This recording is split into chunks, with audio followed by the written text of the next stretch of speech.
ஆமாம். ஐயோ என் ட்ரெஸ்லாம் நனையுது. என் ட்ரெஸ்ஸு தான். ஐயோ இன்னர் வேறு கூட நனைஞ்சிடணும்.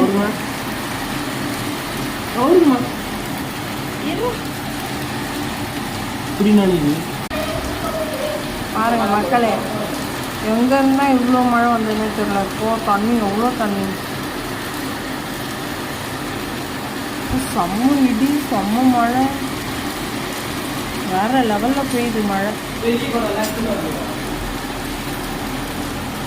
ஏன் குடம் எடுத்து வரல?